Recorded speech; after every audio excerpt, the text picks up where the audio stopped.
Hola there, folks. Hi there. Yeah, it's another episode of Würfelcast. Hooray! Episode 89. I always, Oh, I always have trouble saying 89 and 98. I always, say them vice versa for some reason. are you secretly German? Yeah. Okay. And how was it? 89. Yeah, that's the one. That's the way. That's 89, yes. Good. All day. All right. Yeah. All day, all night. All right. So yeah, here we are again after it's been 2 weeks, 3 weeks. I How many guess weeks? it must be fate. Oh yeah, we had the Essen Spiel preview, so go Mhm. check it out if you haven't still. The Essen is this like next week, It's this coming week.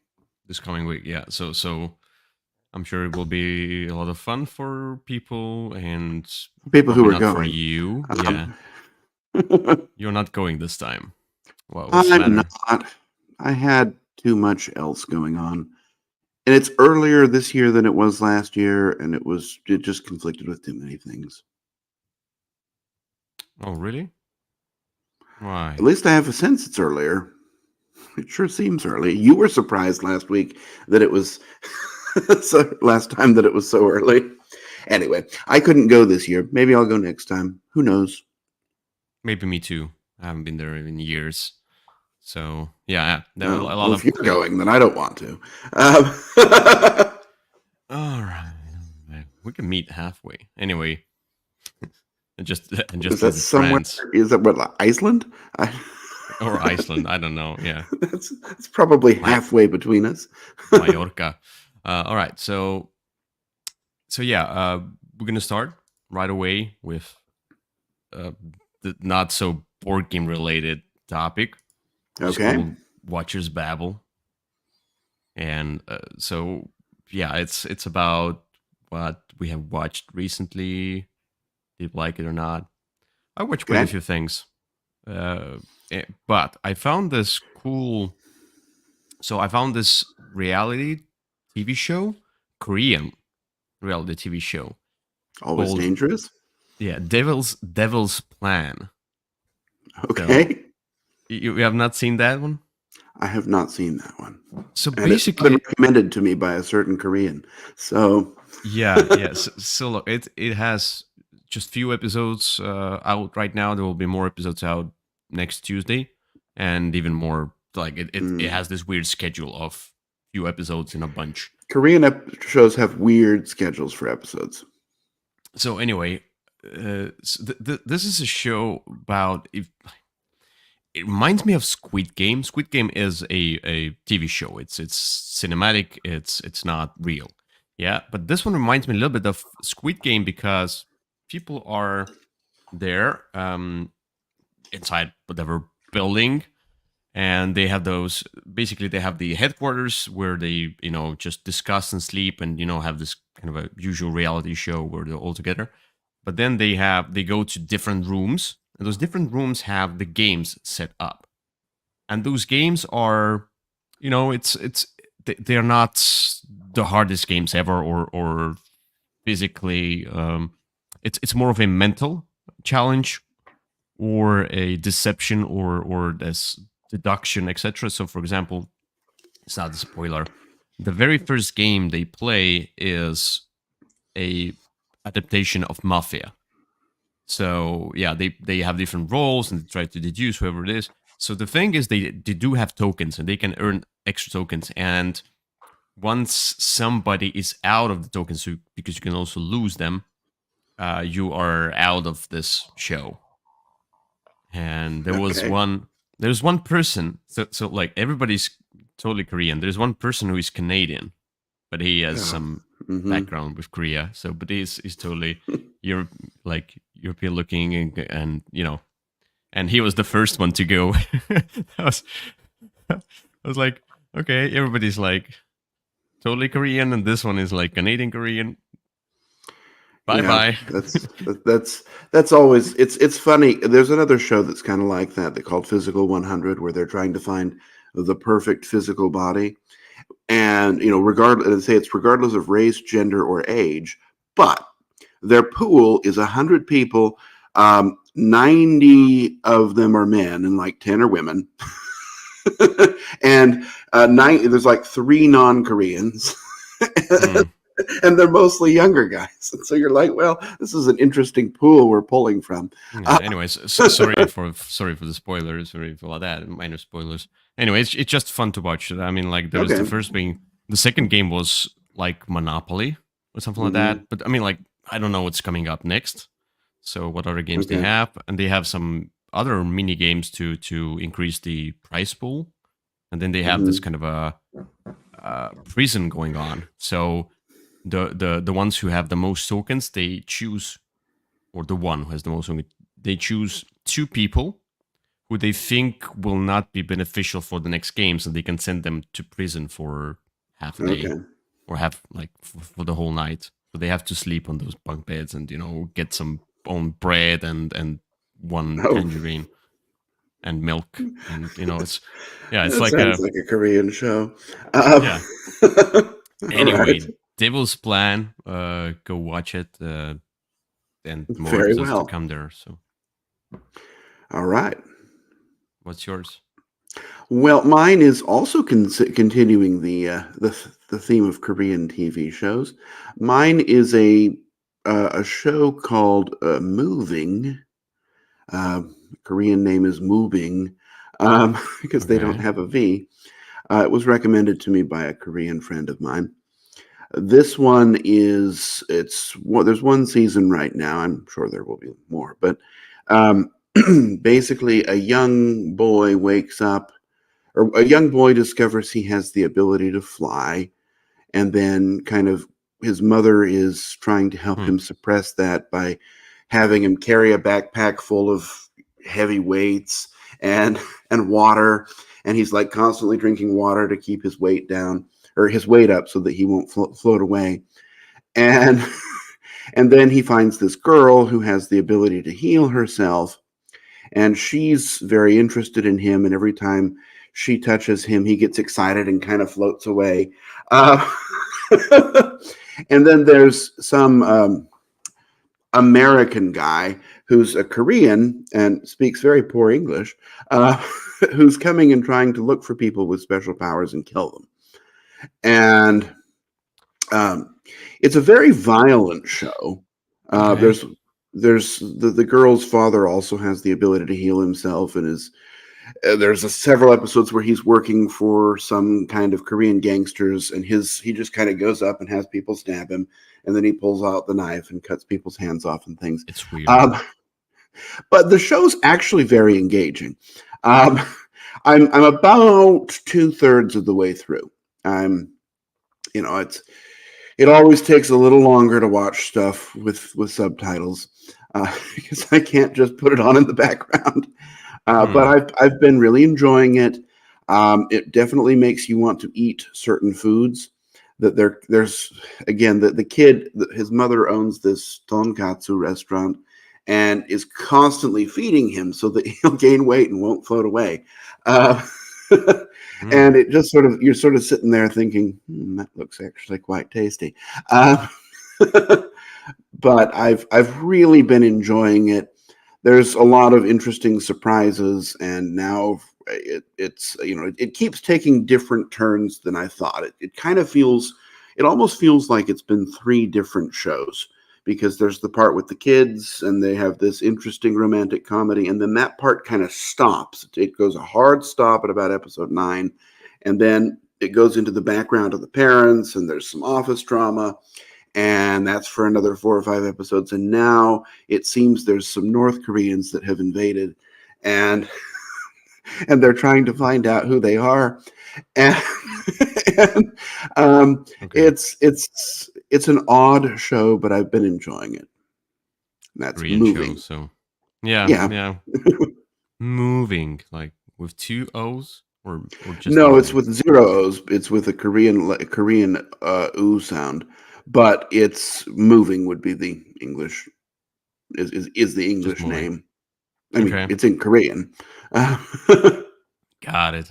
All right. So yeah, we got some crazy Korean stuff that's on the. that's the theme. But yeah, today's topic is not Korean at all, though. I'm sure there are mummies in Korea as well. It's W- possible. It's possible, yeah. Anyway, but let's go to the game section of the show, Okay. and we have recent plays. All It's right. it's it's it's it's the plays that are recent. You Thank know, you. I tried my best. So Kyle, why Mhm. don't you start and tell me about your recent Okay. play?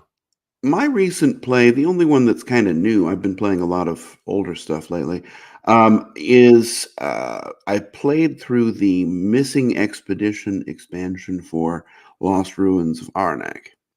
All right, that would have been mine Oh, as well. So yeah, well, we can there we you go. can join the. Very well. So, did you play through all of it? No, Okay. I played only 2 games so far. So the way that this is an expansion for Lost Ruins of Arnak, and it expands upon the existing game. What it has is this is the second expansion. The first one had these leader cards where you would have a special ability and a different starting deck than everybody else. And this one builds upon that. It comes with 2 more leaders that you could play in any old game. And then it takes the solo mode that was existing in the base game and adds Oh, a story to play through. Now, this is a lot like what they did with they sort of had a story about this Professor Kudlil that was on the app that came out for the game that it was a companion app, and it sort of had a story you could play through. And this one is not quite the same, but it's a similar experience in that it sort of will tell you to do some different things. This one has components to go with it, and I think, is a better version than the one that's on the app. But you can play through it solo, or you can play through it with 2 players as a cooperative game. And you've got each chapter, you've got a mission you're trying to achieve, which might be, reach the temple by the end of the game and pick up the level 2 temple tiles that are there. If you do that, you win. If you don't, you don't win. But then there's 3, at least in the solo games, there's 3 different objectives that you can also complete. it And is. if you It is the same. Yeah, yeah. okay. Main and 3 extras to Mhm. And if you manage. complete them, you get a card soon in the game, not immediately. It just goes to the top of your deck, which is kind of funny. And then that will stay shuffled in for the rest of the campaign. And then you also get little symbols, and as you get these symbols, you'll cross them off on this board that has this map of symbols, A sheet. and Yeah, yeah. you'll unlock different other cards when you get to certain points, and that's kind of what you're doing. So the game itself is not really any different than the Yeah. basic solo game. You take your turn, and then you flip over a tile, and it will tell you to put uh, the opposing players, the AI players, figure on and block off a spot. And it's some fairly simple rules. It's place it in this order, and you place it, and then you move on. Only a couple of the actions actually do anything. Like, they'll move the opposing player's research token up, or something like that. Most of the time, Basically, it just holds a spot. yeah. They can also explore. They can also move up the They research can do track. that too. And it's not hard to remember that basically they always take the best possible solution. Like when like for example, if you have to put them somewhere where it has money, they will go to the best place The to highest gain up available the, spot, the the highest up available spot, and and usually then the there's best an place. arrow for left and right Yeah, if there's a tie. Yeah, it's it's a very minor. simple solo mode. Yeah, But I they just liked yeah. I was going to say, I liked, the solo mode itself is the same one that's in Lost Ruins, right? Which I had played a lot. And, it's the red level where there's 3 levels. There's the green, the red, and the purple. And the purple, there's not actually physical components for. You can just do it on the app. So it's sort of a mid-level difficulty for a solo opponent. And you're trying to beat them. That's not actually required most of the time to sort of have a higher score, but you will write down your score, and that will affect your campaign results at the very end of the story when you tally up how well you did. Yeah. So. Mm-hmm. And yeah. Each chapter is different, right? It's a different twist on the puzzle. It's there's one chapter where you have to stay above this water line, and the water line is constantly moving up in a predictable pattern. And if ever you find yourself below the water line, you just lose. And so you have to constantly move up. There's another one where there's this rival expedition, and it's moving along on this predictable path, and you have ways of sending them back. But if they get to the end before you do, then you failed to win. There's just sort of little objectives that you're trying to accomplish. It's a small twist on the puzzle. There's one that's just 4 rounds, for example. It's not a bad way to play solo. I really enjoyed it. I found the story to be mediocre, but the kind of twists on the puzzle and the opportunity to play a series of 6 games, I found to be enjoyable. And then you can also take all the components and just throw them into the game, and you'll have it ready to play regular Lost Ruins Varnak with more characters and more cards and more locations to visit. So as a whole, this was a good experience for me. So yeah, I will chime in now and say that, first of all, I do enjoy expansions. That it depends on the game as well. So if there is a game that I really enjoy, and I enjoy how it is, it's like it's perfect rule set. It's perfect difficulty. For example, Lost Ruins of Arnik for me is a perfect midweight Euro game that I don't want to be bloated with mechanisms, and that's where they came up with this asymmetry with the expedition leaders, which is fine. It's a minor thing, you just have to learn just a bit more, but the game itself goes the same way, kinda. They give you new research tracks, they give you new cards, but the game is the same, basically. Yeah, it's just more variety of the same, and that's what I like. That's what I like about the Missing Expedition. Yeah, it adds this campaign mode. Once you're through the campaign mode, you throw the stuff in. You can play Lost Ruins of Arnak. You don't have to remember every possible new rule or something like that. I just sometimes enjoy these expansions that just add more. It's variety, and that's what I want. So there's like now 1, 2, 3, 4, 5, 6 research tracks. Kinda, yeah. Yes, that's correct, I believe. There's or maybe 2 I from don't the know base game, 2 from the first expansion, and 2 from the second. Yeah. I think so. So that's cool. Now it's 6 different research tracks, which is somewhat different. And regarding the campaign experience, so I played as a 2-player game, as a cooperative experience. I've not played solo Ornek as it is, but I had to read the rules for solo. I was like, oh, that's actually not that hard to play this game solo. It's not quite easy to understand. Now the campaign adds some more. As you said, it's different chapters, it's different puzzles, and that's why I think playing through the campaign is cool. Is because if you are not just like, if you're not a solo player, at least this one adds some extra flavor. It's like you're progressing through something.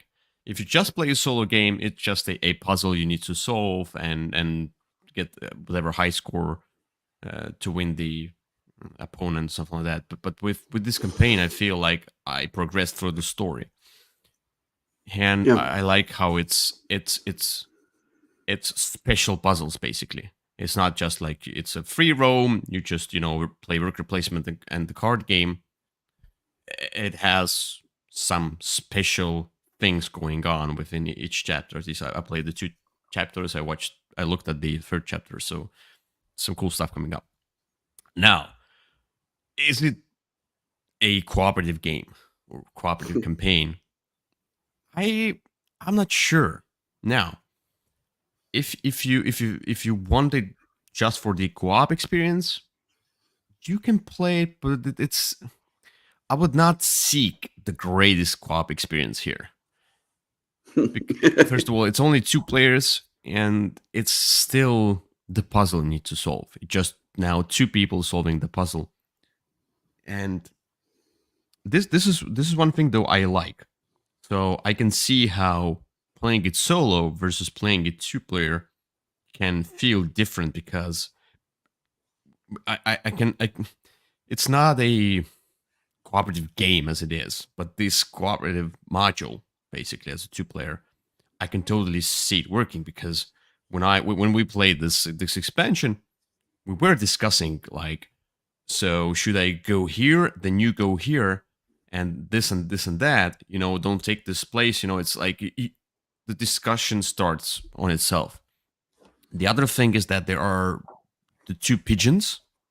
It's a mechanism of pigeons, and basically, as a free action, you can send once per round. You can send a pigeon with 1 resource to another player. Okay. And they can send you 1 as well, but so basically, then it needs to refresh at the end of the round. So sometimes it's really cool because, like, for example, it's a free action, so I can see I need an arrow, and I can convert. I have the actions to convert, for example, and I say, and you have the tablet. I say, send me the tablet with the pigeon. You send me the tablet, and now I have the tablet to convert to arrow. So there are those tiny little things that where you cooperate as well, and of course having more different asymmetric roles. So right now we played the mechanic and both the mechanic and the journalist, so we could see both people in action. Right. Probably for my 3rd game, I'll take.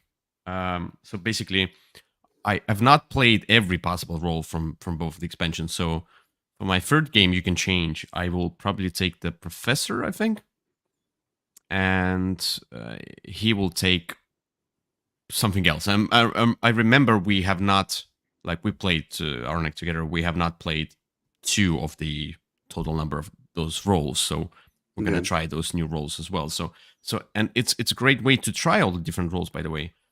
Yeah, it is, which is also a plus.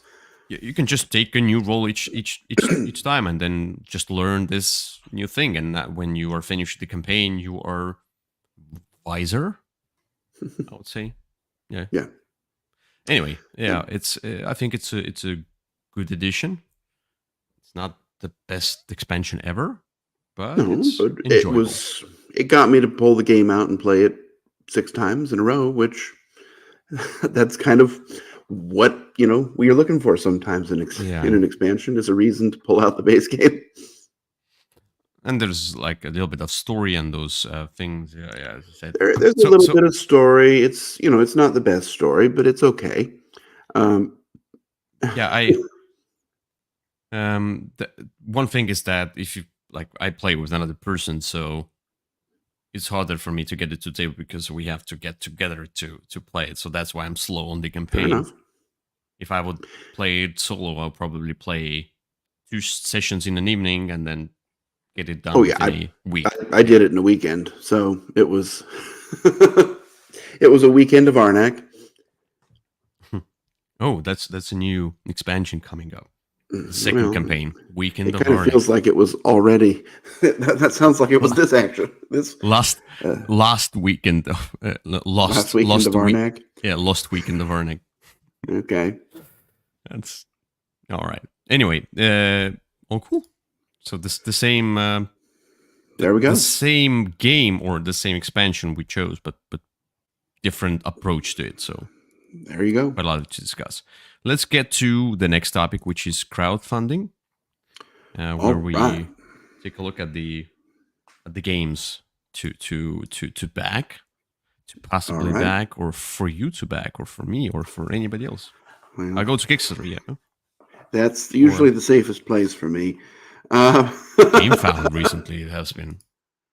Oh, look, there are a lot of those that are available as well. But the one that I have chosen to talk about this time is a game that I don't think you know much about. This is a game I discovered recently, and this is the expansion for it. The game is um, why blanking on its name? It is Deep. Deep Rock Galactic. So yet again, I chose the same thing. Oh, well, there you go. Not for a different reason, but yeah, yeah. See, I suspect I thought you did not know much about this game. Um, I'll tell you later. Yeah, just okay, you start. well, there you go. Well, so I recently discovered the base game of this, and had a great time. I was shocked at how much I enjoyed it. I remember seeing it at the shelf on the shelf at Dice Tower Retreat, and I thought, you know what? Let's just play this because it's huge, and you want to figure out that you don't need it, that it's nothing really new or special. So set it up, play it, and then put it out of your mind. And so I set it up, and I worked through the rules, and the rules were not impressing me. Had I judged this from the rule book, I probably would have put it away without playing it. Um, Yeah. but once I set it up and somebody came over to play, uh, we really got into it. And it's actually a pretty simple game. It's a fairly easy experience. There's a bunch of different scenarios. It's not a campaign, which is great. It's just I don't remember how many scenarios. There's a little book full of scenarios that you can play, and each scenario gives you a different mission, a different setup, and maybe some different enemy effects that are going to happen. And you run through, and you've only got 4 characters, and each character has their own special abilities. But what's kind of fun about the game, and really the thing that stands out, is you can't access everything, and so you just have to take your pick and swing it at the wall and knock off pieces of the wall and kind of dig yourself a tunnel through this board, kind of revealing things as you go and making your own path. I just found it to be a very quick, fast, easy, cooperative game to play. I have not tried it solo yet, but I will because I've got it upstairs now. And this just looks like some more expansions for for the base game. And I often enjoy more stuff for a base game. Now I will say the base game box is enormous, and so that these will definitely not fit in the base game box unless you're going to ditch the insert, which I've been known to do when the insert's not serving much of a purpose. Me too. I've been doing the same with There we like go. Nemesis, for example. I Yeah. just ditched. I think I kept something, but I ditched some of the insert stuff because it was just not as useful. Yeah. Well, anyway, this was one I did not know more was coming, but due to the power of advertising, it showed up in my Instagram stories, and I thought, oh, I Yeah. know that game. Now, this is apparently based on a video game that and I have not played the video game and know nothing about it.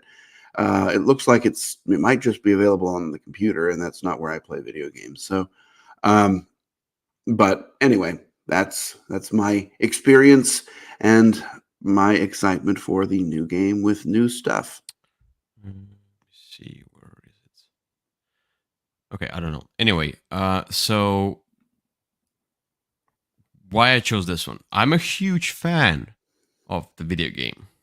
Ah, I've been playing it for the past year quite a lot. I've not played it recently because one of the people, like, I play with a certain gang of people, and then they were busy or were away or something like that. Now, the one who played with me, they also went to UK for a whole year, so okay. it's basically a scheduling thing. But I want to get back to playing rock and stone thing. So yeah, it's the video game is just the dwarves in this kind of a space rig. They go to those different missions, as you said. This one has missions. They're probably in the same missions as you would do in the video game. You have just certain missions with the randomly generated map, and you go and you do your usual stuff. You can upgrade your dwarf. You can promote the dwarf. You can drink some really weird beer in the space rig. I don't know if it's in here as well, but the beer drinking is basically just for fun because dwarves, they drink beer. And then eventually, if you promote and then you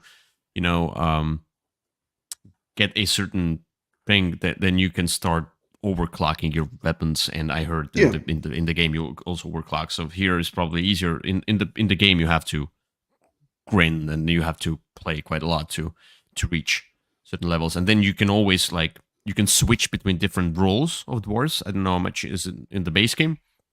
You can switch between different roles of gnomes or dwarves. I'm sorry, and they are different. They're totally different. The one is a scout, and there is a soldier, and I play the driller. I loved it because I love to pull out those huge things and just drill through the holes. You have to if you will ever be able to play this as a video game. I'm not sure if it is only on PC. Maybe. Well, I just checked, and it's coming out on the PS5, so in November. Okay, so yeah, because it was in early access, and then there's I think it's season 4, right now, and yeah, it's just a fun online cooperative game. Okay. And as I looked at these expansions, they add the this one adds it's called the drill dozer. Okay, so the drill dozer is a huge machine that you scored. You have to find fuel for it. You have to then defend it while you break through the outer shell of some kind of huge a huge ball or huge egg or something like that. I don't know. Anyway, it's funny. And liquid morkite. What else? Biome. What? Oh, it adds biome type. So yeah, biome is a certain type of jungle, deep cave jungle thing going on there, and it has different enemies, etc. And yeah. So yeah, the game itself is the video game is evolving, and what I did. So I didn't know, probably because this one was on Kickstarter before I started playing the video game, so I didn't know about this one when it was a Kickstarter. Okay. So, and then recently I saw it, I saw that there's Deep Rock Galactic, and it was probably recently they started shipping out the base game from the previous campaign. I don't know because I didn't get it on the previous campaign. I just bought it online from their website. Yeah, but that's when I discovered I love Deep Rock Galactic as a video game. There's a board game, but I'm cautious. Let me think and see. Be cautious. Yeah, let me think and see because some adaptations are not the best. But then, for example, recently I played Witcher Old World, and I really enjoyed it. It was okay, so they can do video game or book IP based games that are good. So I'm okay, maybe have faith in Deep Rock Galactic. So I accidentally found a copy of Deluxe Edition. I see. I might have ordered this one. Okay. And it's still kind of new on the shelves of the base retail version is probably still as a pre-order. I think the base retail version is not out, the official retail date of this game, so it's new. Anyway, yeah, so I accidentally found this Deluxe Edition with the goo mini expansion. From above, yes, I got that as well. So I just bought it, so I'm waiting for it to Okay. It's probably going to be here in a week, so I found it from France, and yeah. Okay. So that's where and I saw this campaign before I decided to buy, but I saw this campaign. I'm should I just pay a ton of money right now to get the base game plus the 2 expansions, and then wait for a whole year? And I'm okay, let me do this. I found the base game and deluxe version. By the way, I found the deluxe version. I'm gonna get it. I'm gonna play it. I'm sure that after the campaign, there will be a pledge manager and late pledge. I'm sure of it. If not, I'll be able to somehow get the expansions when they are out. Because the thing is that I don't want to wait for a whole year I paying understand. 300 euros. So I'm probably gonna, I'm gonna play the base game thing. It's ideal thing. I'm gonna play the base game, and it was quite expensive. Oof. Mhm. And then I'm gonna see if the content there is enough, so I can wait for a whole year, and then when the Mhm. expansions come out, then I'm gonna buy them, or I'm gonna pre-order the expansions because probably it's gonna be cheaper.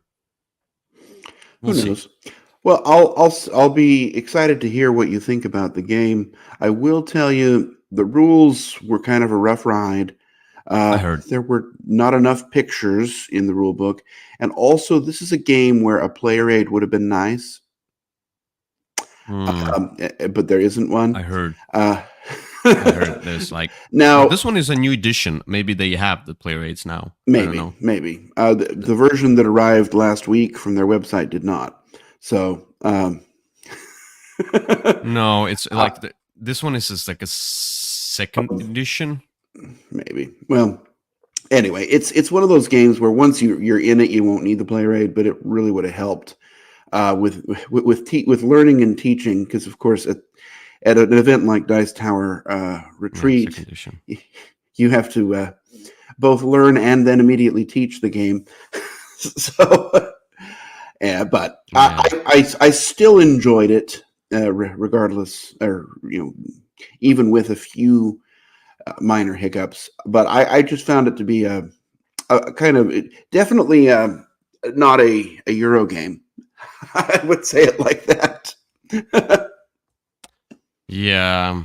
Yeah, I'm totally fine with that. I mean, like if it gives me the vibes of Well, and it might. of the video I game. don't know anything about the video game, so but it sounds based on all the things you've mentioned showed up in the game at one point or another. So I watched the review, so and okay, there's like I watched the review, and I like this. There's at least there was a thing about if you shoot somebody, so if you have enough hit points, you can kill a bug, and then the bug behind that bug will also be oh, killed if if you you hit it still have. enough, yeah.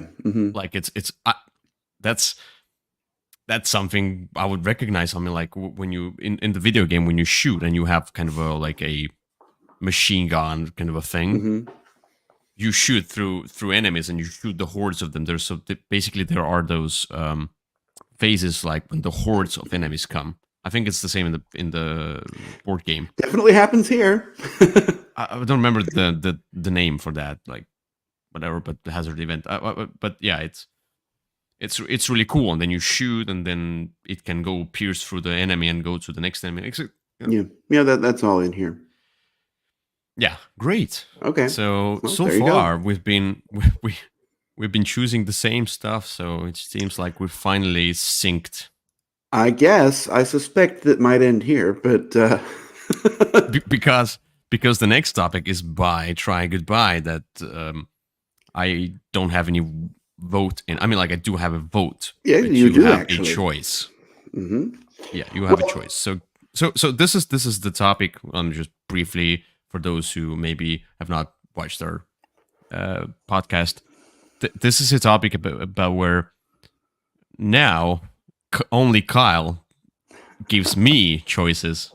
Uh, Before that, I also gave Kyle some choices, but now it's Kyle giving me choices of 3 games, usually thematically tied to an episode's topic of the day.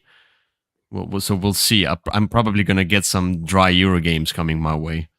you are. Oh, love Are that. you So anyway, ready? yeah, I have to choose a I mean, game to you buy to try usually and do say anyway. goodbye. Okay. All right. So I'm presenting 3 games. You're going to buy one, try one, and say goodbye forever to one. And I have picked, in keeping with the topic of the day, 3 extremely dry experiences, but games that I nonetheless enjoy. And the first one we're going to start with is a game called Newton. Okay. So Newton is a game where you have Uh. science that's going on. I Okay. guess, yeah, that's the one. So in Newton, you are trying to get the most points by moving up on tracks. And there's a lot of tracks to move up on. The way the game works is you've got a little hand of cards, and you'll play one to your desk, and it will activate a particular type of action. And then the next time you play a card, if it matches with any previously played cards, that will be an enhanced version of the action. So, for example, you'll see in the picture you have there, there's that bottom board, and that bottom board is the move your students track. And I think it's a little gear is the symbol for it. And so you play one gear, it means you get to move one space. If you play another gear the same round, you'll move 2 spaces on that track. And then, the spaces you stop on will give you different bonuses. And then at the end of the round, you'll take one of the cards you played and you'll tuck it under the player board so that symbol is permanently with you for the rest of the game. There's also famous scientists that you can activate to give you exciting bonuses, such Winkelmann. as move your cube from somewhere to somewhere else. And then there's this scientist who's traveling around Europe, giving lectures, meaning dropping off cubes, and that will enable you on another action. You have this bookshelf, and you're trying to fill out the bookshelf by sort of saying, okay, well, I've reached this symbol on the map, so I can put a book there. And when you complete different rows and columns, it will give you points of income at the end of every round. The game is, I think, 6 rounds, and you just try and have the most points. Mm-hmm. Okay. It's so that's option 1, Newton. A somewhat dry Euro game. Option 2 is a game that came out last year that I was excited to try. The game is called Rise. With the ghosts? Yes, with the ghosts. The ghosts appear only on the cover, though. They do not appear in the game. That's such a terrible cover. Well, wait till you see what the game looks like. I know. I've seen that. In this game, you are going to be... so there you go. You've got this auction-y thing, and you're going to place your little worker out there on one of those cards. And the farther to the right you go, the more you have to pay. And then after everyone's placed their worker out, then you're going to start activating them left to right. And there's some cards that you take and you'll play, and you'll use the actions to move up different tracks, to move up on different tracks and unlock bonuses. And there's other cards that are events that will either give you a bonus or a penalty, and everyone activates the events. So if you haven't already taken your card and done your turn. So you're going to get money. Of course, you have a limit on how much you can keep, so you're going to have to manage that. And you're just trying to move up on a variety of different tracks, and they all interact in different ways. So, you move up on this track and it moves you up on another one, which lets you have a discount in how much money, but you have to go back on the pollution track. It's basically tracks and tracks and tracks, even more tracks than Newton. And there's really no theme at all here. It's just selecting cards, selecting actions, moving up on tracks, and collecting bonuses. All right. And the third dry Euro game is probably the most thematic of the 3. This one is Praga Caput Regni. And Praga Caput Regni is the forgotten game from Delicious Games. It's the one that no one talks about or plays. And that is probably because it came out in 2020, which wasn't the best time for getting together. Now, the board is definitely more colorful than the other boards. It also is slightly more busy. In Praga Caput Regni, you see that wheel there? That wheel is your action selection wheel. On your turn, you're going to select one of the available action tokens. So, for example, those spots with the tokens in them. Some of them cost you money, some of them get you a bonus, and some of them are just sort of face value. And each one is connected with a spot, and that spot also gives you a bonus. You're then going to perform those actions, and those actions could be spending eggs to build a bridge. They could be building buildings. They could be advancing on those 2 enormous Everdell trees. They could be or rotating wheels and moving up tracks on your board. Those building things are kind of annoying. They are difficult to see, but there's also a printed version, so you could just move up. It's basically just a track. And you're trying to get different bonuses, trying to be in different positions for better multipliers at the end of the game. And the wheel itself is going to mark the game's progression. It has this little cube, and when it falls into a spot, that will signify that that's the last round of the game. The game is enjoyable, although not particularly engaging in terms of a theme. But it's the sort of tight game design you've come to expect from Vladimir Suchy. And there you go. Those are your 3 games to buy, try, and goodbye. The choice is now up to you. So yeah, regarding the last entry, which is Praga Kaput Regni, I've been considering this game, but then I looked at it, it's like, okay, it's dry as a mummy, so I wasn't sure. It looked extremely busy. And I wasn't sure I need this game in my life, and I've also, so it reminded me somewhat of Pulsar, which is also Vladimir Suchy, and also a tacked on space theme, and then there's like thousands of icons and tracks and things. What do you mean? And I hate Pulsar, so I was like, okay, I don't want to hate Suchy, but I'm probably not gonna play Prokoput Regni, but maybe I'll. So I think out of those 3, I would say, because I was thinking about it, Prokoput Regni is a buy. Hey, there you go. Now, if we talk about the try we and could change goodbye, to dry try goodbye. Yes. Out of those 2, I mean, they sound the same. They kind of look the same. I don't have any preference amongst the 2. It's like move up the spaces, move up the tracks, move around the board for whatever reason you do that. Oh, you do that because you need to collect those icons and things. So I think just because Rise has those ghosts coming out of the chimney and workers which look like factories, those wooden ones, and Sure. and also because it's a newer game, I will choose Rise as a try because I'm the cult of the new, so I have to try it. Okay. And I'm gonna say goodbye to Newton. He's been great, you know, the Apple thing, that's been great, but it's time to rest. Go rest, Very well. Newton. Goodbye.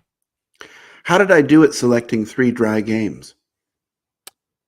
Did a horrible job. You found them to be juicy and thematic? Yeah, because now I want to drink. Uh-huh. All right. Well, there we go. Yeah, that's it for not today's episode, but for those topics. Let's get to the topic of the day. Sure. And continue the.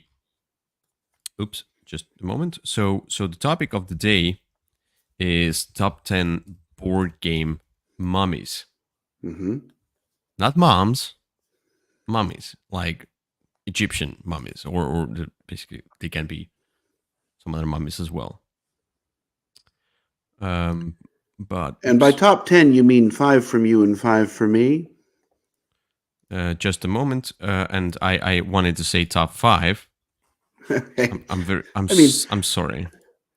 It's 5 plus 5 is 10. 5 plus 5 is 10. So let's correct myself. It's top 5 board game mummies. So what it is? So this is I just clicked the wrong button. But what it is? So this topic is about not the actual mummies. And that we could find as board games, though. I'm sure we can kind of probably could get there. Yeah. That would be a weird topic. So I like this mummy because it has the bandages upside down. Anyway, this is about games that are as dry as a mummy. Now, I somehow I made this topic more difficult for myself in my head, thinking that we were discussing top five dry heavy Euro games. Oh no, they don't have to be heavy. Yeah, but I did the list based on that. They're Okay. dry, but they're also heavy. For some reason, I remember dry heavy Euro games. Maybe associate. I don't know. For whatever reason, I made my own approach to this list. Now, if without that, I have a ton of games that are dry as that. I also wanted to go controversial in some of these. Didn't go that way. I tried to choose games I still enjoyed, like games that I rated quite high, even if maybe I Yes. don't want to play them again for some reason, or I don't Oh, have my collection. But yeah. It's like the I would say my top my five is not so far away from number one. It's like they're all on the same level, kind of. The order didn't matter much for me. okay. But anyway, mine is it's about dry, themeless. It's like it's like a steak is a meat stuck to the bone that you can't even kind of chew off the bone. It's so dry. It's so Okay. Yeah, I I'm just picked. hungry. I looked at lots of games that I enjoy and picked 5 that I found particularly dry but particularly delightful. Yeah, and yeah, for my list, there might be some games that you would say, And oh no, mine they are ended not. up being medium to heavy, I guess I would say, looking at my list. But Yeah, that the the problem with that when I set it up for myself in my head is that it was like, oh, this is not heavy enough. No, oh, cannot put it like, oh, this is not heavy enough. What's a heavy Euro game? I'm just went with my gut. What's a heavy Euro game? all right, Anyway, let's get to number five. let's go.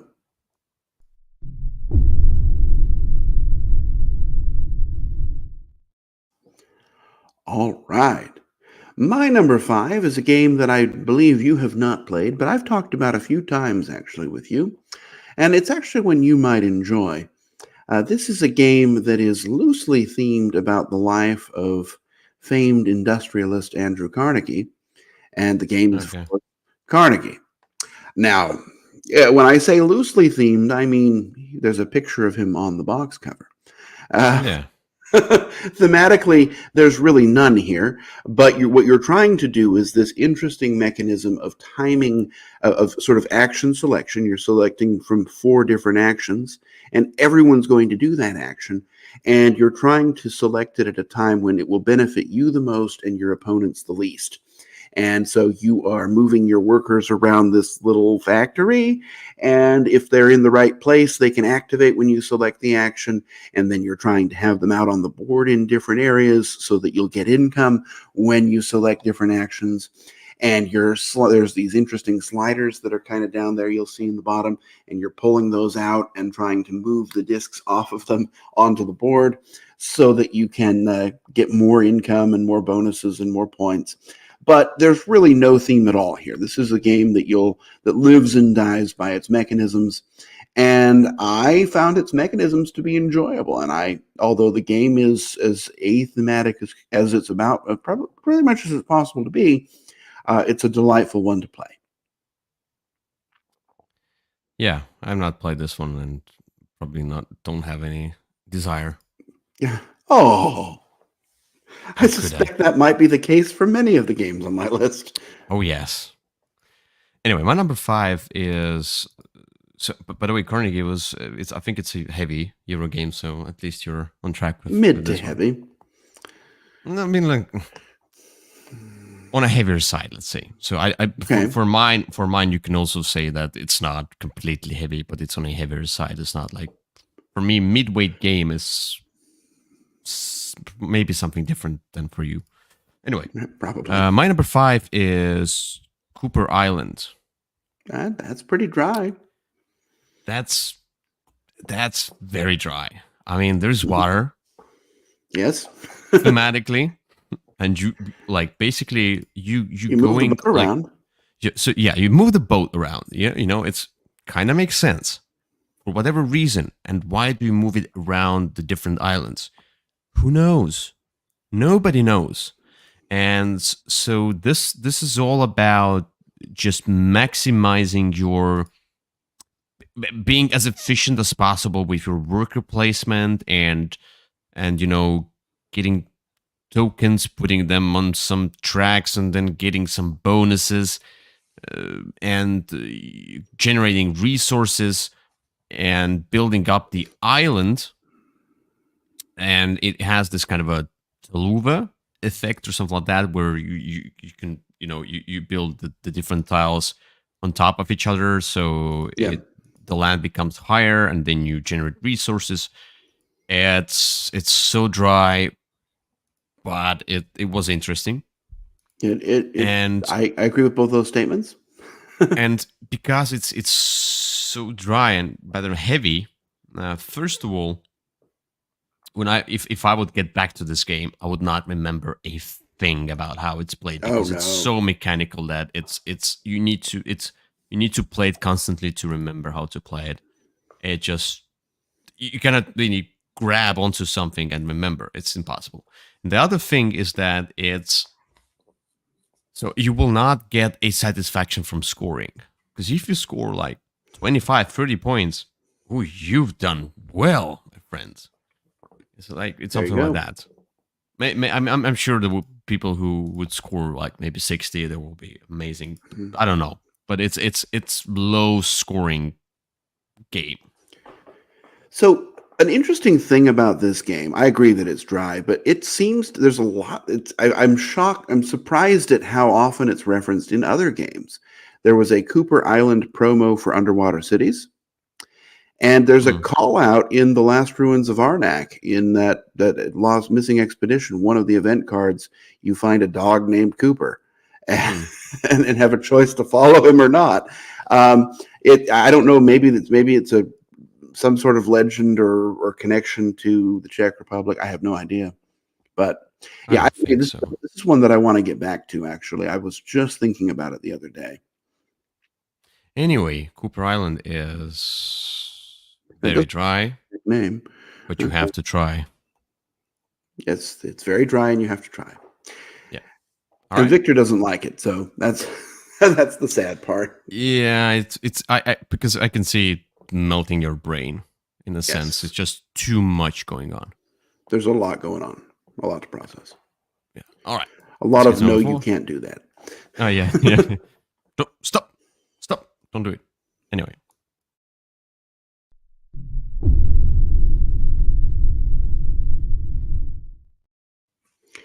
All right. My number 4 is a game. I don't know if you've played this one, but I guarantee you've heard of it. This is a game that is so nice they made it thrice. The game I'm going is the original, which is Terra Mystica. Yeah. Mm-hmm. It has been remade as there's some space version. It's yeah. And then recently it was remade with the same original version as Age of Innovation. So Gaia Project and the I've not played the children's version. The children's version. It's like children's version, but yeah, I mean, like it's not. Yeah, completely. So, and then Age of Innovation. Yeah. Mm-hmm. Yeah. But this game is famously dry. It is what you are doing is you have a magical race, which gives you basically a few small special powers. And what you're trying to do is put out a city on the board and have it, connected to as many pieces as possible. But you want to build them out in sort of clumps so that you can unlock keys to help you move up tracks. You lost me there. You lost me there. Yeah, you lost me there. No, I mean, like, you lost me there explaining you get keys, you get what? What's going on? Yeah, the key. So if you make a city, which is, I believe it's a series of 7 connected buildings or 7 connected power, but at least 4 connected buildings, then you can get this bonus tile, which there's this track you're moving up with your cultists. And You lost me again. Anyway. And when you get to the top, you can't go into the top space unless you have a key. You are what you're really doing is you're upgrading your things, and so you put out these little buildings, and those give you access to cubes, and you can upgrade those into bigger buildings, and those give you access to money. And you're trying to balance, but then you'll have to put the smaller building back, which covers it back up, which means you don't get that cube at the next income phase. Yeah. And so you're balancing those things. There's also this power bowls. You can kind of see them in the lower right of that picture, those purple discs. And as you move them up, as you fill up these bowls, they'll move up to the next level, and you can spend those for powerful bonus actions, which basically just means bonus actions. You have some sort of special ability, and you're also you can only build on your own type of terrain, so you have to use various actions in the game mechanisms to turn the different terrain types to the type you can build on. And there's really no theme here. It's about as dry as can be. You're just trying to score points, and the game suggests, okay, this round you might try doing this because this will give you bonus points. And at the end of the game, you see who has the most points, and that person wins. Okay. Yeah. And if you wanted to do it the same thing but in space, there's the Gaia Project.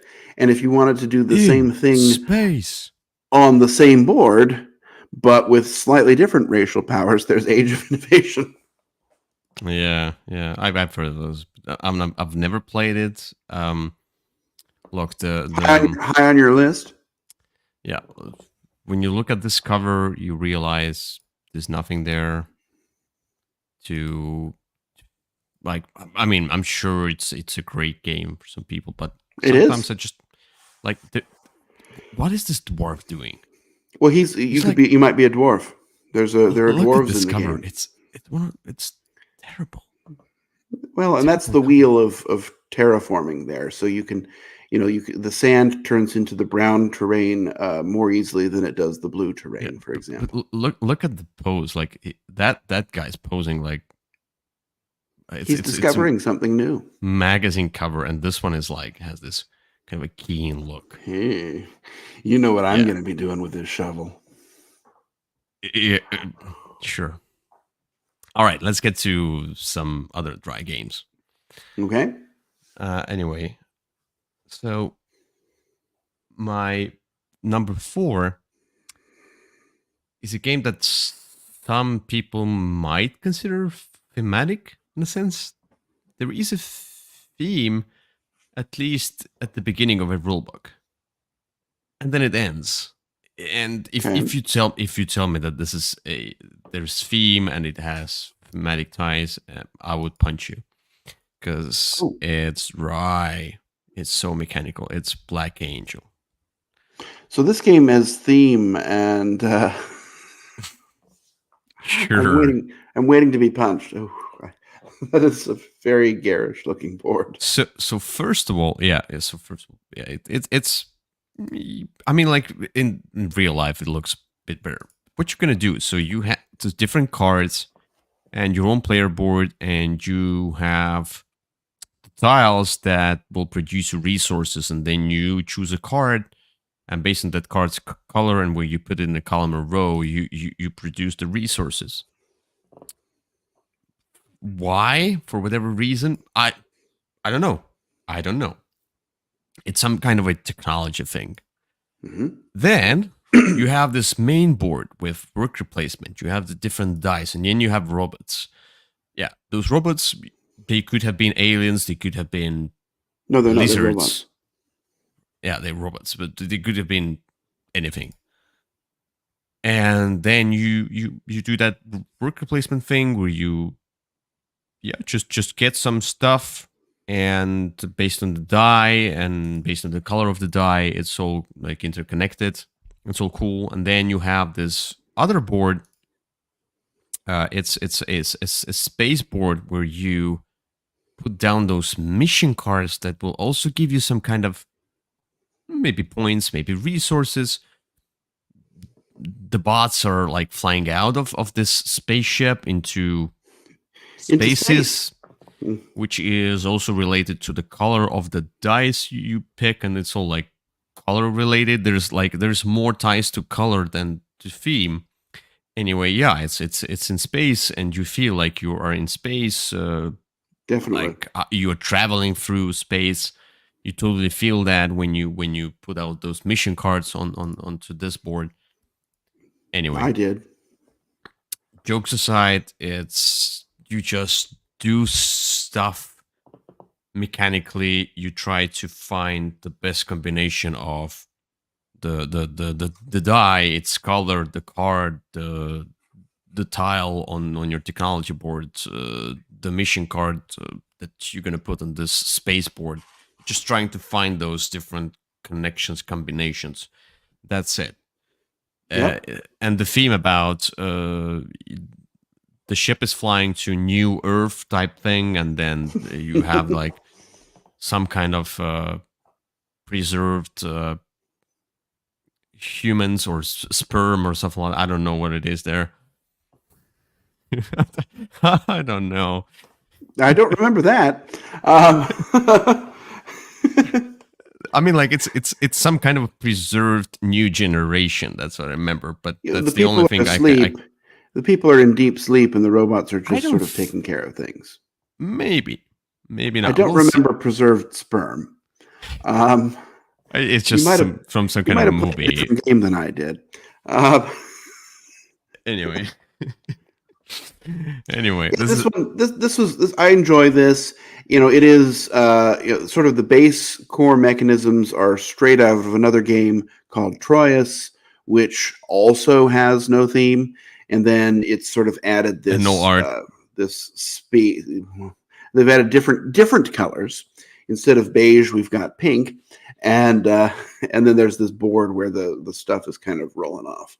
But yeah, there you go. There's no theme. No, there really is not. All right, let's get to number 3. All right.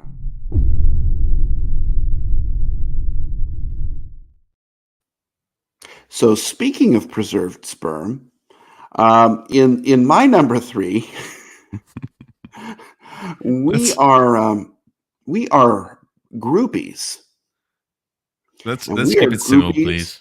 We are groupies of the big CD, Charles Darwin, as we go and try and recreate his journey, following in his footsteps in Darwin's Journey.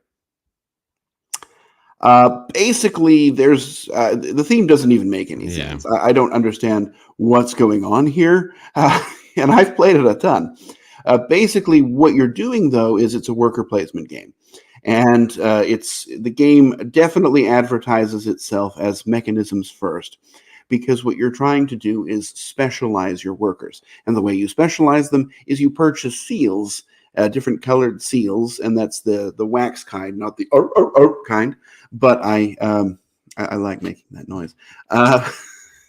And so in the different actions that are available will require different numbers and combinations of seals. Up at the top, you'll see, for example, the top left of that board, there's the green actions. And one of them requires 1 seal, the second one would require 2, the third require 3. And they're better if they require more seals. And you can then only send the specialized workers to those spots. So you're slowly upgrading the workers. In addition, you're trying to unlock new action spots so that better actions are available. You're trying to move your ship along this track at the bottom, and this is just the base side. On the other side of the board is a different map with a whole bunch of different interconnected tracks. And based on how far you are on that track, you might be able to score points at the end of the round based on different things that you might have done. And then there's also those island tracks, and you're moving up on those to try and discover species. And when you discover a species, you can sell it to the museum, yet keep it in your inventory. And you'll get money and end game points for doing that. And it's a very interesting game in terms of, the different decisions you're making and sort of when to upgrade your workers, when to unlock a spot, which sort of area to focus on. But there's no theme at all here. It's about as dry as can be. and it's tracks and tracks, but they're hidden tracks. And I really enjoy it, but I will be the first to admit that it is as dry as a mummy. Yeah, nothing to say. Good morning to Thailand. We Good morning. have a viewer from Thailand. Nice. Good morning. And it's Win. I know Win. There we go. Where? When? What? Anyway, my number 3 is that's the one I like when I said I'm gonna try put the heavy euros on this list. I consider it to be a heavier euro. It's not particularly heavy euro. But it's about civilization. At least it seems to be about civilization. And it has a tree on the cover for relation to ancestry, or I don't know. Anyway, Is it a Gentis tree? Gentis or something like that. Okay, that one's pretty dry. It's the tree is on the cover. Yeah, it's pretty, I would say it's completely dry. It is, and it's also ugly. Look, the deluxe edition is a bit better. It's a bit better.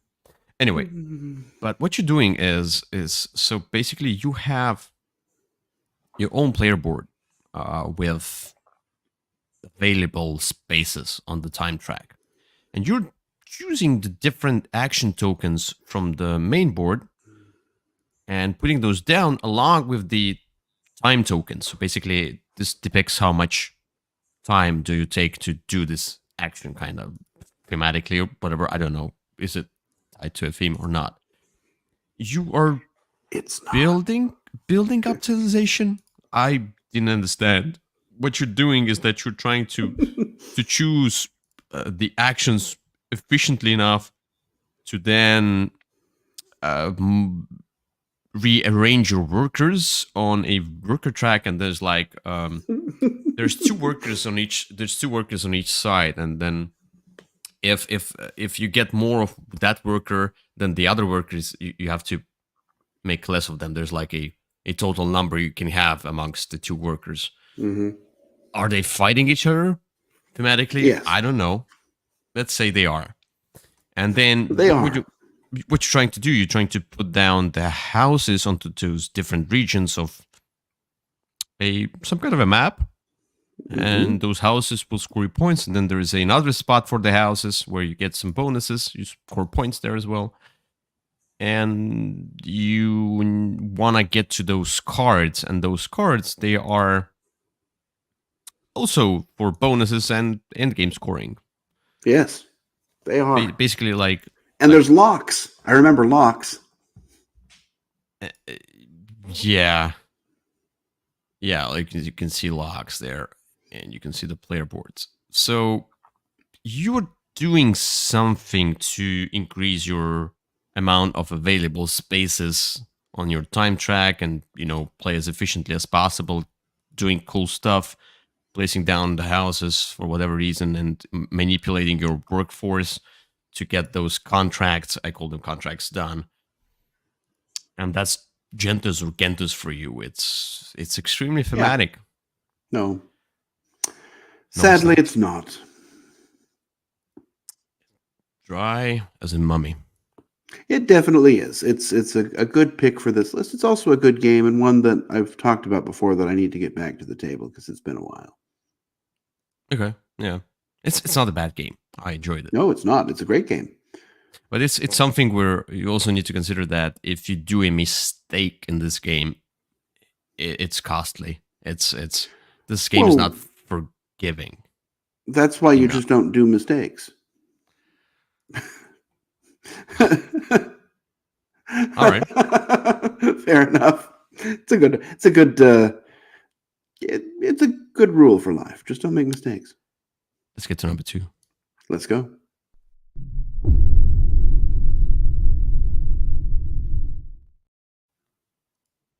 Alrighty. My number 2 is a game that I know have heard of. I don't know if you've played it. It doesn't seem like the kind of game that would call out to you, but it's also older and it's a classic, so maybe you have. And this game is and I'm talking about the new edition, but the old edition was famously ugly, and that game is The Castles of Burgundy.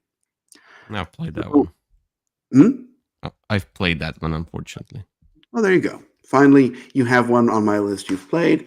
The Castles of Burgundy is pretty dry. What you're doing is trying to complete a hexagonal grid by Phil. Oh, and you found the the special edition, not the newest edition. But The newest edition's not out yet, so what you're doing is you're going to roll. You've got 25 turns in the game. Each turn you'll roll 2 dice. The first player rolls a third die, which doesn't do anything. It just places a token out in a different spot. And you're going to use those dice, and you can use the dice to take a tile from the board from these different spots, or to place one from your different spots out onto your board and fill up you're trying to fill up these different areas of contiguous colors. The different things you place will give you different special abilities, end game bonuses, immediate bonuses. They will get you access to other goods that you can sell and sure. and get a small amount of points and a coin, and you can use 2 coins, always 2, to buy things from a special market, a black market of additional tokens that are available as a free action. You're trying to fill up groupings of one color. The bigger the group, the more points you'll get, but also the faster you fill up groups. So like a little one spot grouping is worth 10 points if you fill it up in the first round, but as the game goes on, the points for filling up areas goes down a little bit. And honestly, there's not even an attempt at theme here. This one is unapologetic in its lack of theme. Now, the new edition does look better, and it has minis if you want them. Not necessary, but the castles, it's kind of fun to have the 3D castles, but it's also expensive and large, so think about that. But I love the game. I find it to be just so engaging. I find it to be the choices you're making are small and simple, yet they can have a big effect on your experience. But it's really quite a dry experience, but a fun one. There you are.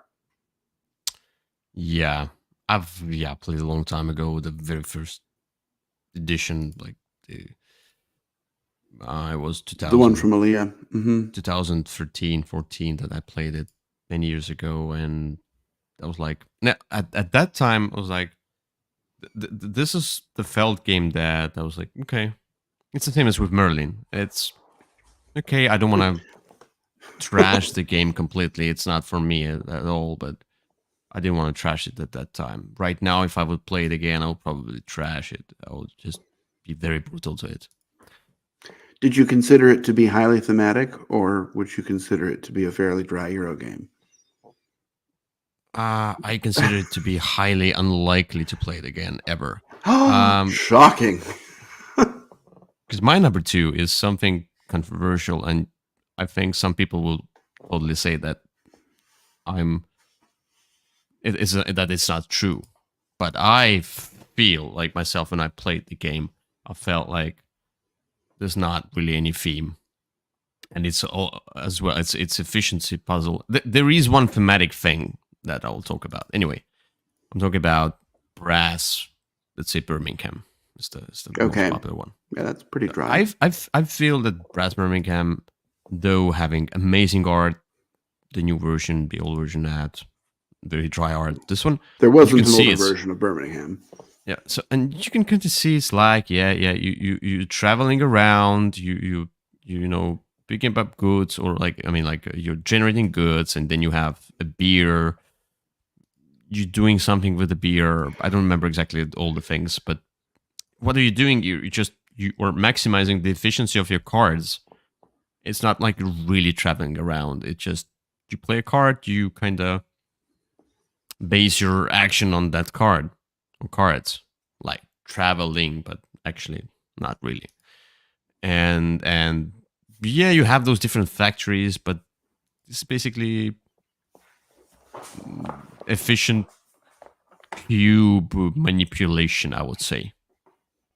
That's what it Sure. is. You don't really feel you feel really you feel it feels like really mechanical game once you start playing. The only thing, as I said, that might feel thematic is when you take a loan, and you will take a loan because you will feel depression of that loan. You know, like this is probably the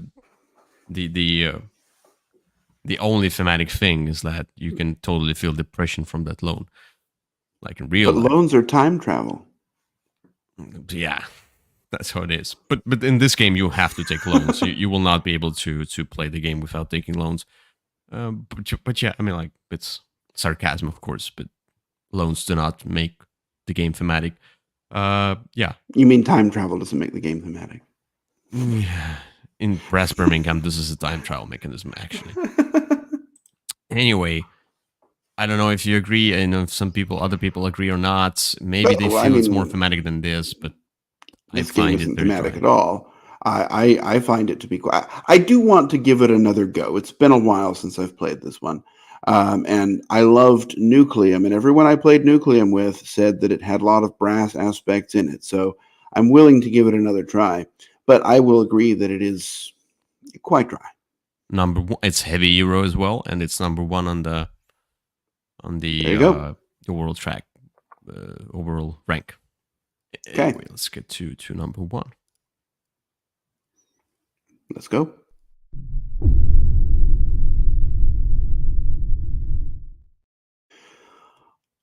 All right, my number one is a game that you mentioned earlier. And this is a Wait. Draw Euro. I mentioned it?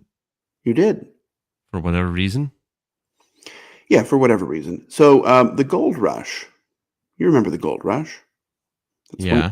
People rushed out to the western United States, California, to find gold. Yeah. Well, that was in 1849. But the new gold rush is happening in space. No. And the game is Pulsar 2849. I can't remember the date. I don't remember. It's something to there you go, 2849. 2849. So it's the 1,000-year anniversary of the gold rush. But instead of being in California, we are mining stars, and we're mining them in space. And what you're doing in this game is you're rolling dice, and they're going to go on this track, and on your turn, you're going to select one. And then you're going to use it to do some sort of an action. Yes. And that action could be flying around space and discovering planets. It could be upgrading the infrastructure you've built around these pulsars to mine points.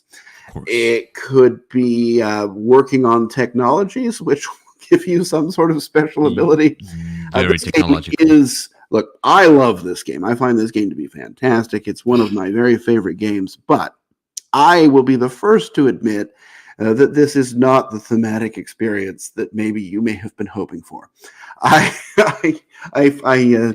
This game is very much about enjoying the game mechanisms and the dice drafting and sort of the decisions you're making about how you're going to use them, because you have very limited actions in the game, and the ability to get an extra action is huge. It's possible, but it's a big thing. But this is a very dry experience. It could have been set in California. It could have been set in space. It could have been set anywhere. But it is definitely a mummy in terms of its how juicy it is. But I really like it. Juicy mummy? Oh, no, let's not. I'm sorry, let's not say that. Anyway. There you go. Yeah. Look. Sometimes with some games, the mechanisms can be okay at best, but then the theme is so great and strong that I enjoy the game much more because of that. So are you using that to describe this one? Not really. So theme helps me enjoy the mechanisms more because I didn't like mechanisms as much of this game, and there's no theme. There's nothing I can grab onto, so that's why I dislike the game because it's like there's no redemption in terms of the game. So yeah, that's my. I mean, like for the last, it's a good choice because there's no theme. You can say whatever you want. There's no theme. This is Well, I can say actually whatever this. I want, but I mean, this is actually you can say that this is a astrologists. They are researching constellations and you mean astronomers, not astrologers. astronomers. I'm sorry. Yeah, they are researching constellations, and the dice are actually the lenses that you choose in order to watch the stars. I mean, like you could do that, and then if I would say that this game is about that, and they will look at this game, they would believe me. It's like they can totally see. Oh, there's some kind of constellations. Yeah, okay. The higher dice, the bigger lens. Yes, it is. Like you can see whatever you want. Pulsar's minor thing. No, it's just you can come up with any theme here. All right. And that's the one you picked. Yeah. All right. What's your number one? All right. So my number one is it's a train game, but when you start playing the game, you think more about moving up track or different tracks, and less about the trains themselves. You know that trains run on tracks. True.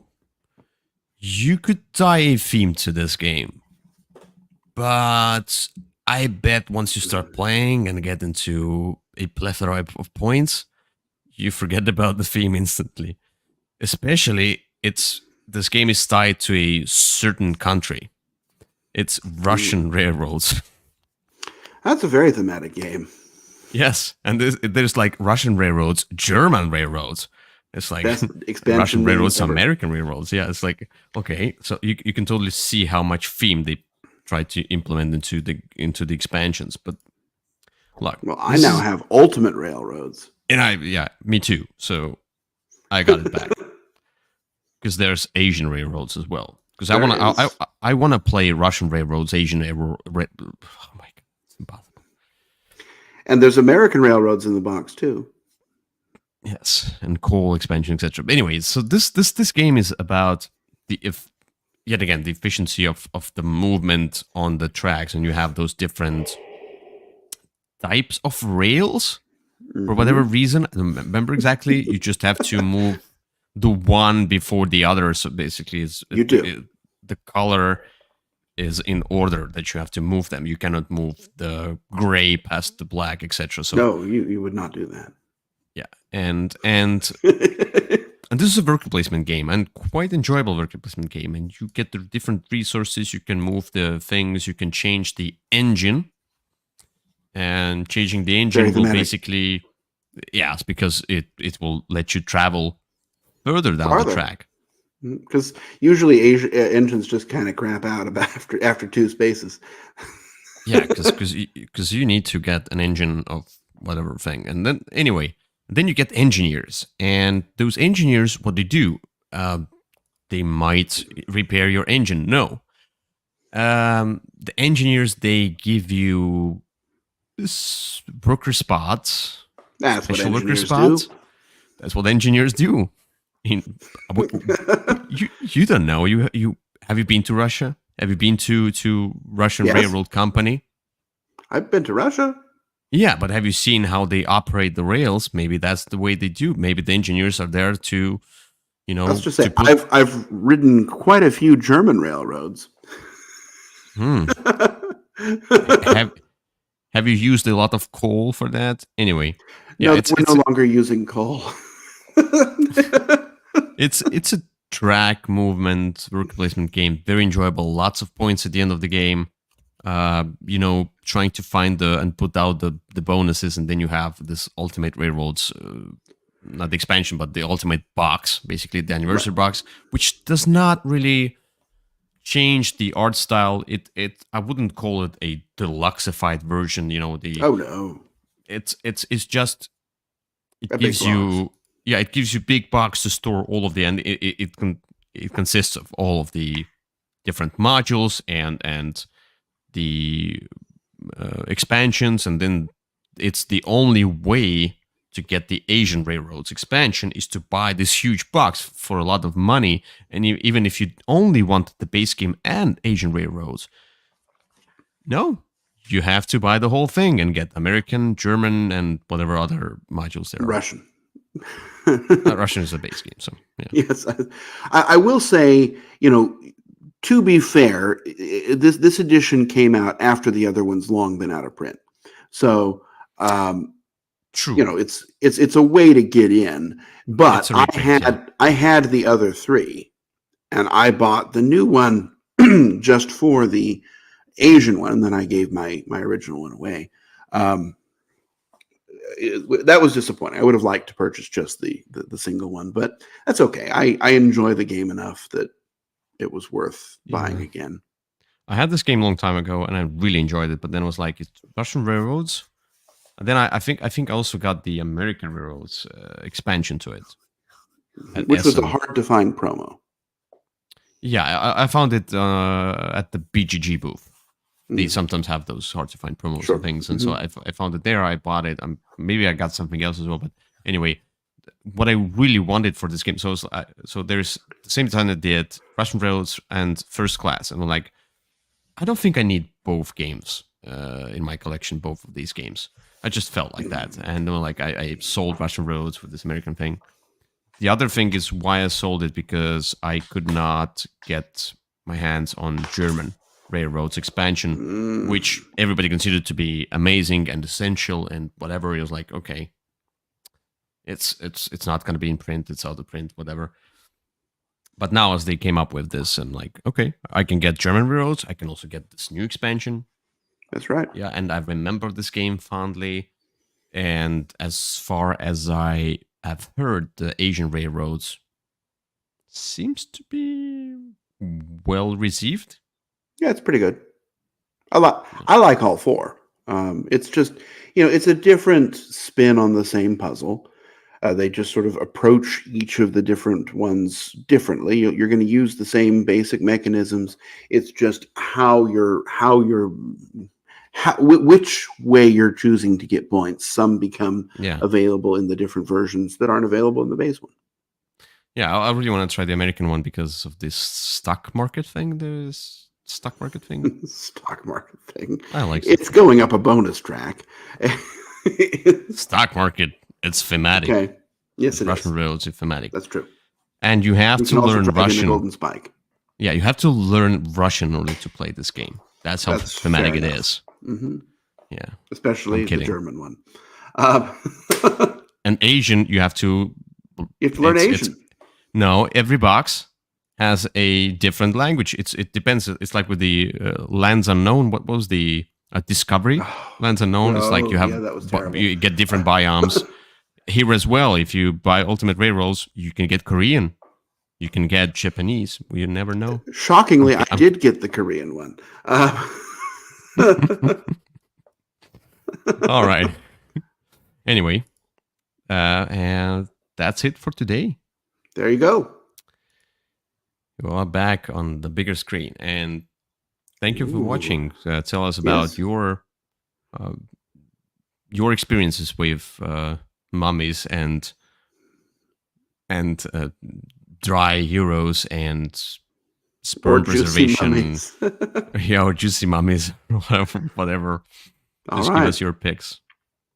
And we'll see you. And sounds good. Yes, we'll be looking forward to hearing that. And in other news, we're starting on Wednesday Whimsy this week. We're starting my top 100 games. Yes, which I'll be doing. I haven't decided yet how I'm going to break them up, but eventually we'll get together and do our final version together once I get that far. You break them up, and then each week you'll give a certain amount of the games have and then the last bunch will be on Würfelcast. So right now, Kyle will do Wednesday Whimsy time. Yes. And then eventually you have to wait for Würfelcast in order to get the final 10, 15, whatever you want to. I think I'm going to do them in groups of 20. So I'll do 5 groups of 20. That's how I think is the best way to break them up so it doesn't take forever. True. All right. Anyway, thank you and have a blessed Sunday. Bye-bye. Bye-bye.